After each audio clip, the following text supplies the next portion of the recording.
I've trained warlords, monsters, and apex predators across 11 different star systems. Yet somehow, a human girl managed to knock me unconscious in under 5 minutes. Before anything else, you need to get one thing straight. My name is Zevran. I am a senior combat instructor at the Galactic Defense Academy, and I have seen everything worth seeing. 47 years. 47 full rotations spent teaching the best of the best, and yes, occasionally the jaw-droppingly stupid how to avoid dying in combat. I've trained Krelian shock troopers strong enough to punch clean through titanium plating. I've shaped Xanthuri infiltrators who moved like living shadows, smooth as silk and just as deadly. I have even, and this still haunts me during rest cycles, successfully taught a Blobbarian how to hold a plasma rifle without absorbing it into their gelatinous body. The point is simple. I know exactly what I'm doing. The Galactic Defense Academy is not some casual weekend warrior program where anyone with 3 appendages and optimism can wander in. No, absolutely not. This institution has produced 73% of the Confederation's decorated combat officers. We have standards here. We have protocols. We have a reputation that stretches across 12 star systems and makes recruitment officers practically weep with joy when our graduates appear on their lists. And me? I'm the reason a good portion of those standards exist in the first place. My exoskeleton, an architectural masterpiece born of Draxan prime evolution, has exactly 273 medals embedded directly into it. Each medal marks a campaign, a battle, a moment where I stared death in its strange multi-dimensional face and politely told it not today. My forearms aren't ornamental. They're precision instruments refined by decades of real combat. My compound eyes can track 17 separate targets at once. My reflexes function at speeds that make most species think time itself has glitched. So when the newest batch of recruits filed into my combat theory classroom on the first day of 3rd rotation, I did what I always do. I assessed them with the cold, calculating efficiency of someone who has forgotten more about warfare than most species will ever learn. 17 fresh faces, well, face equivalents. The Metherian in the back didn't technically have a face, just a cluster of bioluminescent sensory nodes pulsing softly. But you understand the concept. I recognized the usual types immediately. 2 Krelians already flexing their absurd muscles like anyone in the room was impressed. A Gentari lurking in the shadows, convinced it made her mysterious instead of just difficult to mark present. 3 Voxel from the merchant fleets, almost certainly enrolled because their families paid handsomely for the opportunity. A handful of others, various species, varying skill levels, all moments away from realizing that combat theory isn't nearly as entertaining as they imagined. And then there was the human. She sat in the middle row, boots propped up on the desk like she owned the place, wearing a ridiculous Earth military jacket covered in patches I didn't recognize. Her hair, far too long by any sensible military standard, was pulled back in what humans call a ponytail. She was chewing something, jaw working in that repetitive motion her species finds calming, but everyone else interprets as low-grade aggression. Leora Valen. According to my datapad, Lieutenant, Earth Defense Forces. Transfer student from the Sol System Military Academy. Of course I had reviewed her file. Humans had only joined the Confederation 8 months earlier. Their homeworld, Earth, carried a Class 12 Deathworld designation, which meant It was essentially a nightmare planet where everything tried to kill everything else, and somehow these strange primates rose to the top through sheer stubborn refusal to die properly. The file claimed she had combat experience. The file listed commendations. The file said all the usual things files say when governments want their personnel to appear impressive. I wasn't impressed. When I began the lesson, Leora Valen looked up at me, and I swear on every ancestor's Catan, she smiled. Not a respectful smile, not a nervous one. No, it was the smile of someone who believed they already knew everything I was about to teach. I despised that smile instantly. "Welcome to advanced combat theory," I began, my voice carrying the authority earned through nearly 5 decades of breaking arrogant recruits down into functional soldiers. "I am Senior Instructor Zevran. You will address me as Sir. You will follow protocol. You will learn, or you will wash out. Those are your choices." The Krellians straightened immediately. The Gentari abandoned her shadowy act. The voxel actually started taking notes. The human continued chewing, that faint smile still tugging at the corners of her mouth. I moved into my standard opening lecture: combat efficiency, threat assessment, the mathematics of survival. My forearms guided holographic projections of battle formations, tactical advantages, and the cold, unforgiving statistics of warfare. This is usually the point where recruits realize they are in serious trouble. Leora Valen yawned. She actually yawned. The Metherian beside her, a cautious individual named Tovin, shifted his entire bulk away from her, as if her casual disrespect might be contagious. The two Krellians exchanged looks that clearly said, "Is she serious right now?" Even the Gentari appeared offended, and her species literally assassinates people for a living. I stopped mid-sentence. "Lieutenant Valen," I said, "am I boring you?" To her credit, she removed her boots from the desk. "No, sir, just tired. Long shuttle ride from Earth." "How unfortunate," I replied, letting sarcasm drip from every word. "Perhaps you'd prefer to return to your Deathworld and nap, while the rest of us discuss actual military theory." That earned a reaction. A few nervous laughs rippled through the room. The Krellians grinned, pleased that someone else was receiving the verbal treatment. But Leora? She just shrugged. "I'm fine, sir. Please continue." Oh, I intended to continue. Believe me. I opened the exact module I kept reserved for moments just like this one. The one focused on Deathworld species and their deeply unfortunate habit of lying to themselves. "Class," I said, "let's examine an interesting phenomenon in xenopsychology. Species that evolve on high-gravity, high-mortality worlds often develop something we call survival bias.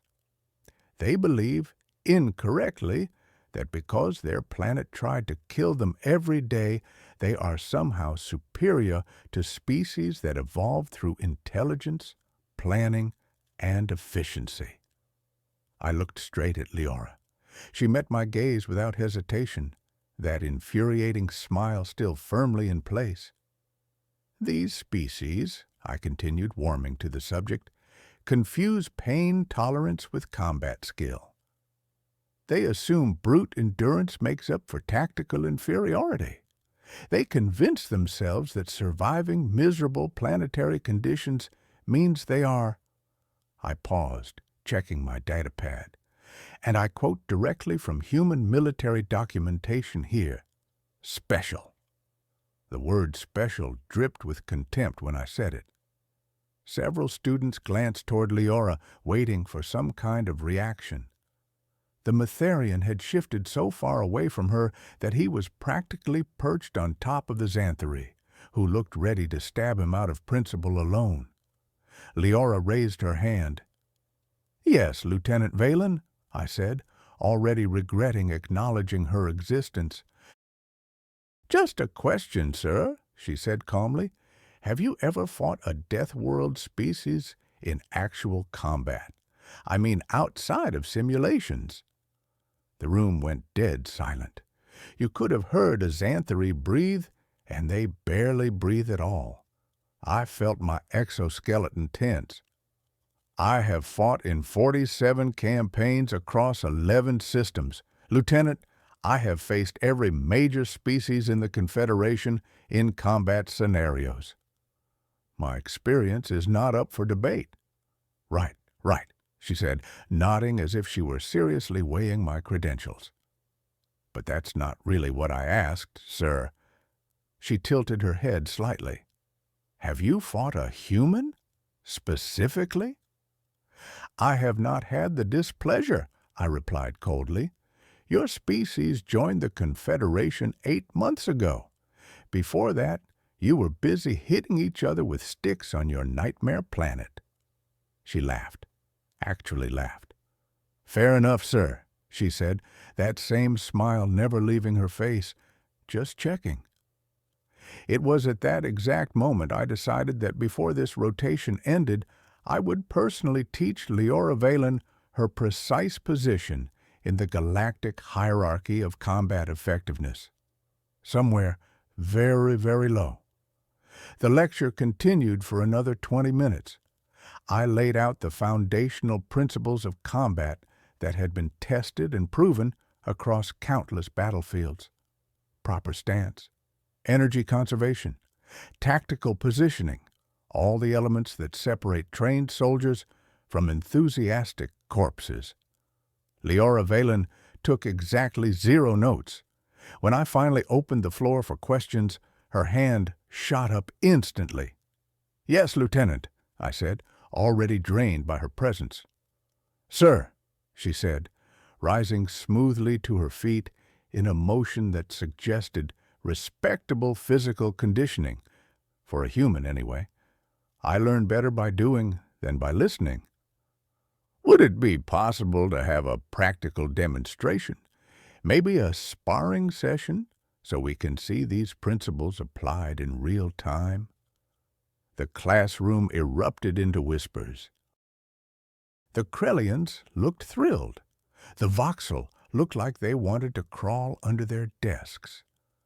Marvek the Metherian made a noise his species only makes when they believe someone is about to die.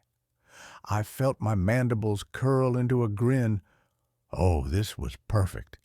This was exactly the kind of teaching moment that only comes along a few times per rotation.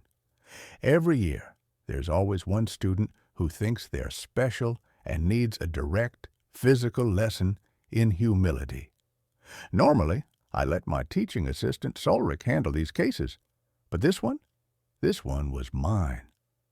"A practical demonstration," I repeated slowly, savoring every word. "You're asking me, a decorated combat veteran with 47 years of experience, to spar with you, a lieutenant who has been in space for approximately, 3 weeks?" "4 weeks, sir," she corrected. "But yes, that's exactly what I'm requesting. Unless protocols don't allow it." She knew precisely what she was doing, challenging my authority while offering me the perfect opening to back down. And backing down would make me look afraid. I was many things. Afraid of a human who probably weighed 60 kilograms, soaking wet, was not one of them. "Protocols absolutely allow it," I said, spreading my forearms wide. "In fact, protocols encourage practical demonstrations when students require additional clarity." "Class," I added, "we are relocating to Combat Ring 3. You are about to witness a very educational example of why theory matters far more than bravado." The students scrambled to collect their gear. The Krellians were already placing bets. I saw credit chips changing hands. The Azanthari looked genuinely interested for the first time all day. Even the Voxel, despite their obvious anxiety, seemed eager to watch what they clearly assumed would be a very brief encounter. Combat Ring 3 was standard academy design, 40 meters across. Reinforced energy barriers rated to contain anything short of a plasma detonation. Shock-absorbent flooring, full medical monitoring systems built into the walls. The safety protocols were extensive because combat training at this level had a tendency to get messy. Solrik, my teaching assistant, was waiting for us. His environmental suit hissed softly as he moved, the methane atmosphere inside keeping him comfortable. "Sir," he said through his translator, "is this advisable? The human is inexperienced." "What if she's injured?" "Then she learns a valuable lesson about overconfidence," I replied, stepping into the ring. "Set the safeties to training level 4. No permanent damage, but enough feedback to make the point unmistakably clear." Leora was already stretching on the opposite side of the ring, rolling her shoulders and neck with a loose, casual ease that suggested she had done this many times before. She removed her jacket, revealing a plain black training shirt underneath. Her arms, something I noted with mild surprise, showed a fair amount of muscle definition for her size. Still unimpressive by galactic standards, but not entirely pathetic either. The other students gathered around the perimeter of the ring, their expressions ranging from eager anticipation to outright morbid curiosity. The Krellians were laughing openly now. Tovin had covered his sensory nodes like he physically couldn't bring himself to watch what was about to happen. I activated my combat stance, all 4 arms settling into the classical Draxan defensive formation. 47 years of training and muscle memory slid into place, smooth and familiar, like picking up a weapon I'd carried my entire life. Leora bounced lightly on her feet, shook out her hands, then raised her fists in some crude earth-fighting posture. "Ready when you are, sir," she said, that infuriating smile still firmly in place. Solrik activated the combat timer. "Sparring match begins in 3, 2, 1, engage."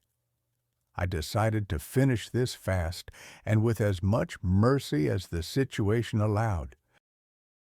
That was my first mistake. I opened with a textbook combination. Left primary arm feinted high, right primary swept low. Secondary arms held back, ready for counter-grappling. It was a standard opener, one I'd used successfully against opponents twice Leora's size and at least 3 times her apparent skill level. She moved, not the way she was supposed to move.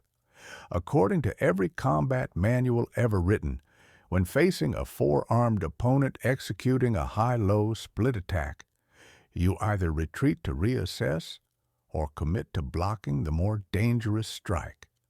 Those are the options. They have always been the options. Leora, apparently, had never bothered reading those manuals. She dropped into a crouch so low her rear knee nearly brushed the floor, letting my high feint pass cleanly over her head. Then she pivoted on her lead foot and slipped past my low sweep with maybe 2 centimeters to spare. Before I could adjust, she was inside my guard, which should have been impossible, and her fist snapped toward my thorax. I blocked it easily with my secondary right arm. Of course I did. I'd been fighting longer than she'd been alive. Still, the impact caught my attention. Not pain. The training safeties prevented that, but force. Real force. The kind that suggested structured training, not random Deathworld flailing. Interesting, I thought, resetting my stance. "You have some skill," I said aloud. Let us see how you respond to a real attack." I accelerated, using the full speed my species was known for. My arms blurred into controlled motion, each strike precisely calibrated to test her defenses without inflicting serious injury. I was still instructing, after all, not trying to actually harm the overconfident human. And yet, she kept moving wrong. Every principle of efficient combat I knew, and I knew them all, said she should already be overwhelmed. 4 arms versus 2 is not a contest. The mathematics alone make it impossible. She should have been blocking desperately, retreating, searching for an opportunity to concede. Instead, my strikes flowed around her like water. Number, not water. Water was too gentle. She moved like something that had spent its entire evolutionary history learning that getting hit meant death. Her head bobbed and weaved in motions that looked almost erratic, completely unpredictable. Her torso twisted at angles that appeared anatomically uncomfortable. She ducked strikes that should have connected, slipped grapples that should have caught her, and she was laughing, actually laughing, like she was enjoying herself. "You telegraph your combination, sir," she said between breaths. Her voice wasn't even strained. "Left primary always leads when you're going for a grapple." The audacity of this human, offering tactical feedback while I was clearly dominating the exchange, might have been amusing under different circumstances. Instead, it was infuriating. I shifted strategies, abandoning test strikes and transitioning into a proper combat sequence. I executed the Draxon Cascade, a 7-strike combination that had earned me victories in 3 interspecies tournaments. Fast, efficient, proven. It had never failed to put an opponent on the defensive. Leora blocked the first strike with her forearm, absorbed the second with her shoulder, somehow contorted beneath the third. Then she did something that caused my brain to briefly stop processing input. She stepped into the 4th strike, not away from it, into it. She accepted the impact on her upper arm while simultaneously closing the distance between us, and suddenly her elbow was driving upward toward my mandible with shocking speed. I jerked my head back on pure instinct. The strike missed by a fraction, but I felt the air displacement. I felt how close it had been. The students around the ring had gone completely silent. "What are you doing?" I demanded, genuinely confused now. "You're taking hits you could avoid. That's tactically nonsensical." She grinned, and something in that expression made my exoskeleton prickle with an emotion I hadn't experienced in a very long time. "Trading damage for position, sir," she said calmly. "You can tank more than I can, sure, but you're not used to fighting people who don't care about getting hit." "That's because it's stupid," I said, circling now, reassessing. "Pain exists to discourage damage." "Pain is just information," she replied, matching my movement perfectly. "And I've got a pretty high tolerance for information." Then she attacked, and it looked nothing like anything in the galactic combat databases. It was aggressive, messy, completely unpredictable. Her fists came in at strange angles. She used her knees, her elbows, at one point, even her forehead. She fought like someone who had learned to fight in a place without rules, without protocols, without safety cutoffs. She fought like someone from a Deathworld. I was still winning. My superior reach and extra limbs gave me a clear advantage. I was landing more strikes. The combat computer agreed, my point total climbing steadily. And yet, somewhere in the back of my mind, a small, unwelcome question surfaced.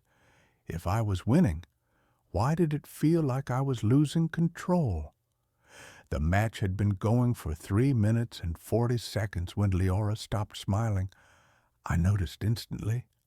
I had been tracking every detail of her performance, her errors, her inefficiencies, every flaw I planned to use later to explain why Deathworld confidence was not the same as real combat ability.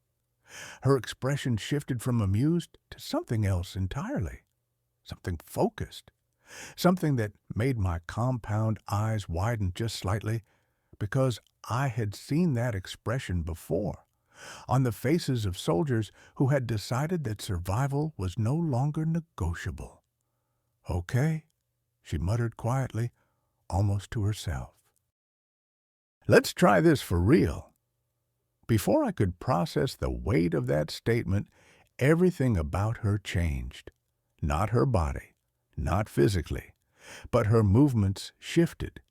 The playful dodges stopped. The testing jabs vanished. What replaced them was something my 47 years of experience struggled to categorize. She came at me like a living missile. I threw a combination I had used to stop a Krelian charge cold last rotation.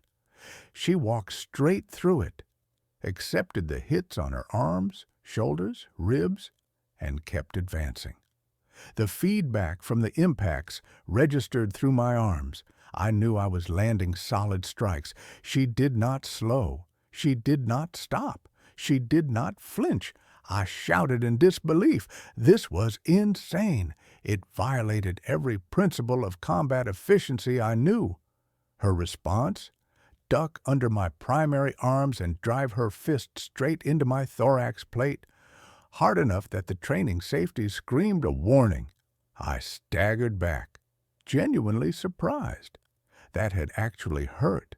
Not seriously. Training safeties prevented that, but I had felt it through my exoskeleton. "How are you generating this much power?" I demanded. "Your mass, your leverage, the physics don't support it," I barked. "Rotation of the hips, sir," she said, pressing forward. "Ground force transfer. Kinetic chains. We invented half a dozen martial arts on Earth that all came to the same basic principle. Use your whole body, not just the arm." And then she demonstrated, pivoted on her rear foot, threw a punch I barely blocked with 2 arms. The impact rattled my secondary skeletal structure. Around the ring, the students had gone silent. No laughter, no bets. Tovin uncovered his sensory nodes. Even Solric leaned closer to the barrier, his translator picking up faint, shocked wheezes. I attempted the Draxon spiral, a defensive form, 4 arms creating a rotating barrier that should have been impossible to penetrate without catastrophic counterstrike damage. Leora studied it for 2 seconds, then stepped in anyway. She took a forearm hit that should have numbed her whole limb, absorbed a strike to her ribs that should have emptied her lungs, took a glancing blow to her temple that should have disoriented her, and still she got inside my guard again, elbow driving into my joint housing, knee aimed at my lower thorax. One hand grabbed my secondary arm and twisted it into a joint lock I didn't even know humans understood. I threw her off with superior strength and mass. She hit the mat, rolled, and was back on her feet in under a second. Breathing heavier now, yes, but still standing. I could see the impact starting to show on her skin. Discoloration where my strikes had landed. By all reasonable measures, she should have slowed down. Pain should have degraded her performance. Damage accumulation should have reduced her capability. She moved faster. "Your species is malfunctioning," I muttered, falling back on textbook defensive positions. "You should be weakening." "Adrenaline is a hell of a drug, sir," she replied. I didn't know exactly what adrenaline was, but I was beginning to suspect it was deeply unfair. I decided then, no more teaching, No more holding back, no more mercy. I unleashed my full speed, intent on finishing this with the cold efficiency that had earned me 73 medals. I attacked with everything I had, and Leora Valen met me head-on. What happened next was chaos. 4 arms versus 2 should not have been competitive. Mathematics said so. Physics said so. Every combat instructor in the galaxy said so. But she fought like mathematics was optional and physics applied only to other people. She slipped a strike by millimeters and countered. I blocked and threw 3 more. She took 1, avoided 2, and drove her fist into the same thorax plate she had struck before. The safeties screamed again. I tried a grab. She escaped with flexibility that bordered on disturbing. Suddenly, her leg swept mine. I stumbled. Senior combat instructor Zevran, veteran of 47 campaigns, stumbled. The students gasped. And then Leora planted her rear foot, coiled her body like a spring, and threw a straight right hand with every kilogram of her weight, every joule of leg drive, every shred of Deathworld evolution behind it. It hit my mandible. The safeties failed, not completely. They prevented lethal damage, permanent injury, but they were calibrated for normal species, normal pain, normal strikes, not this. The impact snapped my head to the side. I felt a crack through my exoskeleton plating. Vision doubled, then tripled. My legs forgot how standing worked. The floor of the combat ring rushed up at me. I had the distant, dreamlike thought that floors should not move this fast. I hit the mat. I did not get up. I woke in Medical Bay 7. Head pounding like a plasma grenade had detonated in my skull. A distinct sensation told me my understanding of the universe had just been insulted personally. The medical technician, a kind Valorian named Narration, informed me. Fractured mandible plate, 2 cracked ribs in the secondary skeleton, and what humans apparently call a concussion. He looked uncomfortable delivering it, probably because instructors weren't supposed to end up in medical bays after sparring with students. Solric arrived an hour later, his environmental suit hissing nervously. "Sir," he said carefully, "the Academy director wants to see the combat footage. Also, Lieutenant Valen asked if you were okay." "How considerate of her," I muttered, each word sending fresh spikes of pain through my mandible. "Show me the footage." We watched the recording on the medical bay's hollow display. Solric stood silently beside me as the fight replayed in its entirety. 5 minutes, 12 seconds of chaos. Watching the recording from the outside felt completely different than living through it. From this angle, I could finally see what I had missed while fighting. For the first 3.5 minutes, Leora had been restraining herself, probing my defenses, mapping my habits, learning how I moved.